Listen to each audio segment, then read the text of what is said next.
Sir आज अजित पवारांचा दुःखद निधन झालेला आहे। आज सकाळी टी व्हीवरील बातम्या बघत असताना अचानक अजितदादाच्या विमानाचा अपघात झाल्याची बातमी टी व्हीवर पाहिली आणि एकदम मनाला त्या ठिकाणी धक्का बसला की अजितदादाचा आणि माझी ओळख जवळपास 1990 पासून आणि 95 पासून 15 वर्ष विधानसभेमध्ये मी 5 वर्ष सत्तेमध्ये आणि 10 वर्ष ते मंत्री असताना आमदार म्हणून काम केलं।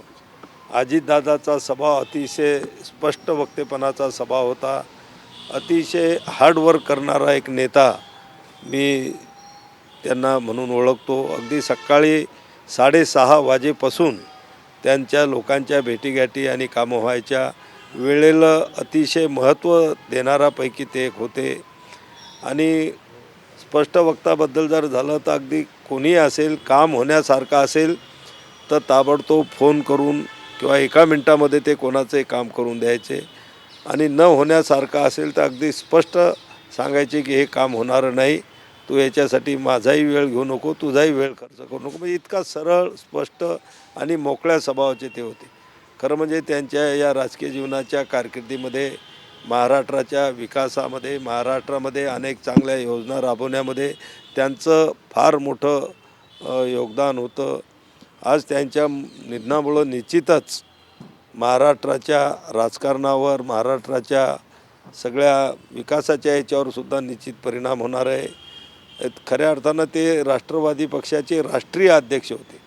आज त्यांच्या या अपघाती दुःखद निधनामुळं सगळ्यांनाच एकदम शॉकिंग सारखं त्या ठिकाणी वाटलेलं आहे। आजही एका वेळेस आपण विचार करतो असं वाटतं की अजितदादा कुठेतरी कार्यक्रमामध्ये असतील, मीटिंगमध्ये असतील, म्हणजे अजूनही आपल्या मनाला ते आपल्यातून गेल्याचं पटत नाही। पण शेवटी नीतीचं आपल्याला मान्य करावं लागतं। आज त्यांच्या या अपघाती निधनामुळं संपूर्ण देशभरातील त्यांचे चाहते असतील, महाराष्ट्रातील त्यांचे चाहते असतील, त्यांचं संपूर्ण कुटुंब असेल, यांच्यावर जो एक फार मोठा दुःखाचा डोंगर कोसळलेला आहे।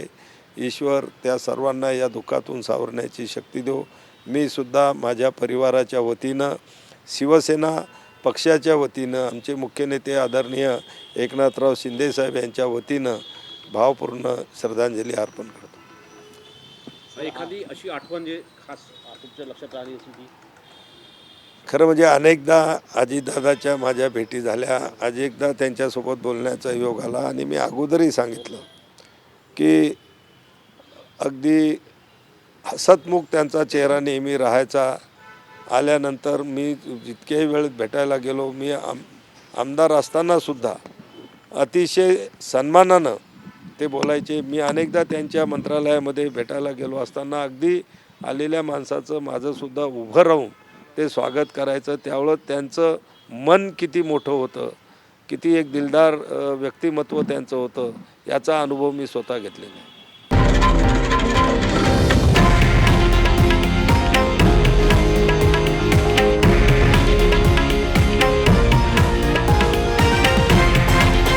हे आहे देशातील नंबर 1 न्यूज नेटवर्क आणि आपण पाहत आहात TV9 मराठी, एकमेव।